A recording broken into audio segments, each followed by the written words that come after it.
wrestling fans, you got the show. Bill Schuyler here for One Wrestling Presents NXT Wrestling Rewind. We will be coming at you every single week, Wednesday night, following NXT, 9 o'clock Eastern Time on the WWE Network. And we're going to come at you right now with a little breaking news that hit this week. Two, to be exact, two former TNA stars making their way to NXT. First is one half of the Tag Team Champions Women's Division in TNA. One Velvet Sky is signed the contract and will be appearing sometime in the soon nearby future on NXT. We then have a major signing. Former WWE Divas Champion. Former multiple-time knockout champion in the WWE's arch nemesis, if you will, TNA Impact Wrestling. I'm talking about Mickie James. Mickie James has signed the contract. She will be appearing and debuting at TakeOver Toronto for the NXT title. Women's division going up against Asuka for the gold. Wrestling fans, this is going to be a match to remember. Yes, Asuka seems to be unbeatable, but Asuka has not faced a veteran in the ring as of yet here in NXT. This should be quite interesting and is yet another reason why you need to get NXT. You need to be watching the product and especially watching any of the TakeOver specials. You know, NXT, in this guy's opinion, is the best brand in the company, let alone possibly the best brand in the business, period. With that, let's get right into this week's action. It's October 19th, 2016. We open up with video footage of the end of last week's NXT where Samoa Joe and Shinsuke Nakamura went to war against each other, beating each other from pillar to post. Nobody could break these two guys up. Referees, security, everyone trying to get in the middle of Joe and Nakamura, and nothing was working. The only thing that stopped this was the Kinshasa, which put Samoa Joe out, looking up at the lights. Now this week we open up with the first round of the Dusty Rhodes Tag Team Classic. Philadelphia's own former CZW champion Drew GULAK and Tony NEESE going up against No Way Jose and former Pro Wrestling Guerrilla superstar, indie superstar, Rich SWANN. Can you handle it? Awesome team up of SWANN and Jose, who are way over with this NXT crowd, shucking and jiving and dancing all over the ring. SWANN, the cruiserweight superstar and high flyer, and just straight up amazing wrestler, paired with the big man No Way Jose, who not only has the strength but also could do the high flying and just amazing moves for a man of his size. And he's getting much better and seems to be in a better spot as a tag wrestler than he was going at it as a singles star, in this guy's opinion. Now, GULAK and NEESE are bona fide indie wrestling megastars themselves and are tremendous heels. They are the best at what they do. Matt Grappler GULAK and NEESE, the high-flying powerhouse, tons of hot tags and back and forth actions between all four men. Rich Swann would nail a corkscrew plancha off the second rope on Tony Nese, leading up to Jose to hit the Uranagi on GULAK for the pinfall. Swann then would cut a promo on the Authors of Pain, their next opponents in the Dusty Classic, saying that they're not just going to run through them, but they got just one question. Can you handle it? No way. Jose, can you handle it? No way. Jose, and back and forth they went, and the crowd going insane. We get Tom Phillips and Corey Graves talking briefly on Hideo Itami's latest injury, which is going to keep him, unfortunately, from tagging up the dream team of Kota Ibushi and Hideo Itami, the man formerly known as Kenta. This here is going to be my own opinion, not the opinion of anybody at One Wrestling or anyone else, just this guy. Another injury, and I got a question if Kenta's trying to get released once again to go back to Japan. Now, it was no secret that while he was injured previously, he tried to get out of his contract to go back to Noah. The WWE refused to let him out of his contract. Now he's injured again. And he's not happy living here in the States. He's not happy with his position in NXT, as he's now been lost in the shuffle since that first legitimate, serious rotor cuff injury.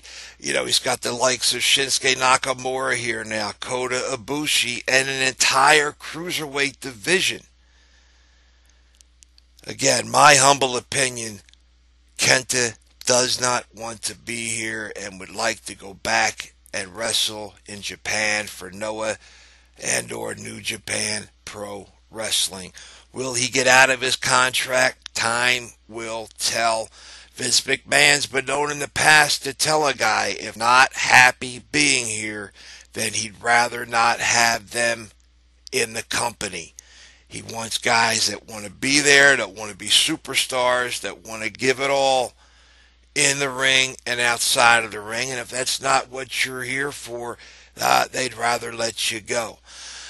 We get a backstage training room interview with Ty Dillinger, who's getting checked out and says that he will get his way back to sanity soon enough for the injury they laid into him last week. But his tag team partner, Bobby Roode, who left him hanging last week, well, he got William Regal to give him a match against the Glorious One at TakeOver Toronto. This, my friends, could be a definite match of the night. For TakeOver, a sleeper match, as Ty Dillinger is a superstar in the making. And going up against a guy by the likes of Bobby Roode. Bobby Roode will make anybody look good. And with a guy with the skills of a Ty Dillinger, this is going to be one outstanding match. We then get an interview with the greatest man who ever lived, A-Double Austin Aries, Ring of Honor Tag Team Champion, former World Heavyweight Champion for Ring of Honor, TNA X Division Champion, TNA Tag Team Champion. Matter of fact, he was tag team champions with the Glorious One, Bobby Roode, and world champion in Impact Wrestling. As for his mystery partner tonight, well, he's the one and only man worthy of being his partner. And as far as Hideo Itami, well, he makes a joke saying that they did the MRI on his neck, and apparently he's got no spine, and he's using this injury as an excuse to run away from facing Austin Aries. And as far as more info on his partner, he goes, only the greatest and the strongest survive. We then get glorious Bobby Roode going up against Sean Maluta. The NXT crowd popped big time for Roode, singing his entire theme song. Both men would lock it up, Roode going for a headlock to a hammerlock, and nails Maluta with a snapmare. He gets hit by a drop kick. He flips Roode over and rolls him up for a 2 count. Roode would then hit a back suplex and begins to kick and stomp Maluta, talking a lot of smack and delivering a series of chops. He would nail Maluta with an intense Irish whip into the corner. Maluta would come back with a forearm and a spin kick, Bobby hitting him with a huge spine buster, making Arn Anderson certainly happy in the back. He executes Maluta with an implant DDT for the win. Bobby Roode then gets a hold of the microphone and says in 5 weeks, the brightest star in NXT goes international, going to take over Toronto. He then puts down Dillinger for whining and crying, and that he begged to be his partner, and he looked down upon him and thought he could raise him up. But a man like Roode eliminates losers.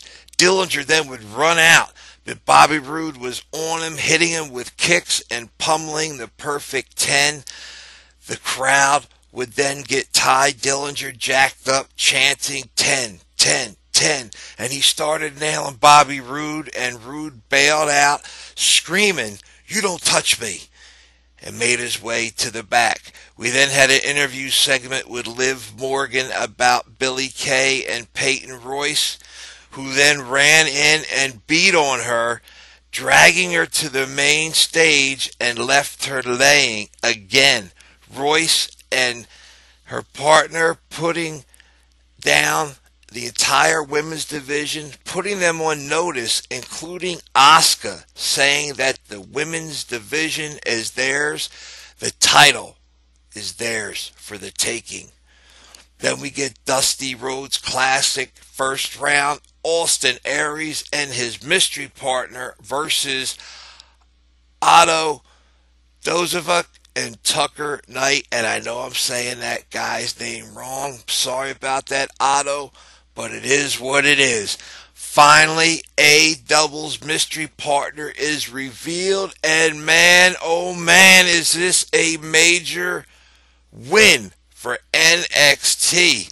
Former Ring of Honor superstar Roderick Strong, the Messiah of the Backbreaker, former member of the faction Generation Next, which was with him, Jack Evans, Alex Shelley of the Motor City Machine Guns, and the one and only Austin Aries. Aries and Strong were Ring of Honor Tag Team Champions.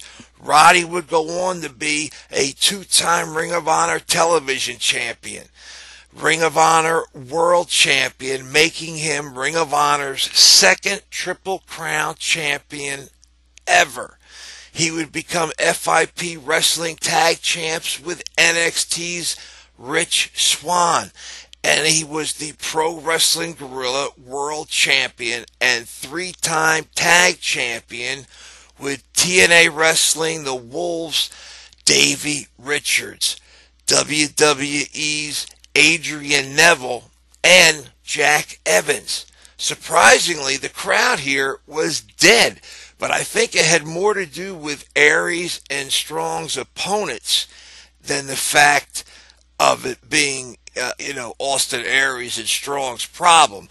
Although the fact is that most casual WWE NXT fans probably had no idea who Roddy really is.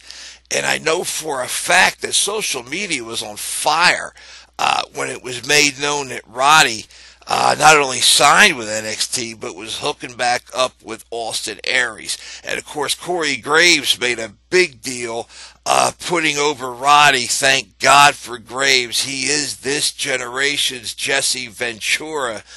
Otis and Tucker are big opponents, and their size was a definite factor in the early going-ons in this match, as Aries' strikes just were not doing the trick, and Otis ducked the clothesline and would get caught up in a clothesline of his own and got caught in a power slam. He would tag out tonight, who sandwiched him in between the two of them, tagged to Roddy, and Tucker goes to trade chops. Bad choice. Tucker hit a drop kick and continued dominating Aries and Strong. Otis would go to the second rope but got stopped by a double. Roddy would take him down with a kick, then a huge drop kick from Roddy Strong for the 2 count. Aries and Strong began double teaming with a series of forearms, elbows, and knees. Aries hitting the heat seeker missile, tagged out to Roddy, who hit the big knee in the corner. Oh my, we're A-double and Roddy on fire now. Aries would strike with the roaring elbow on Tucker, who was up on Strong's shoulders. Double A hit the gut buster, and a sick kick got the win. Great showing for the two newcomers, no doubt about it. Size definitely mattered for the most part of this match, but speed, skill, and experience made the difference here, fans, and got the win. Aries and Strong will be facing TM61 in the next round. That is going to be a bona fide 4 or 5 star match. I can't see how those 4 guys are not going to tear the ring down. Interview via translator with Andrade Almas, who says that the NXT officials made him wrestle without his mask. Yes, he was a luchador, and something that he earned in Mexico, and that mask was a symbol of not only his experience, but for power and for respect. And since arriving at NXT and removing that mask, he's received 0 respect. And now he no longer cares about respect, only himself. Your next match would be a women's match. Sanity's Nikki Cross versus Danielle Camella. Sanity would come to ringside with Nikki, and Cross went insane in the ring.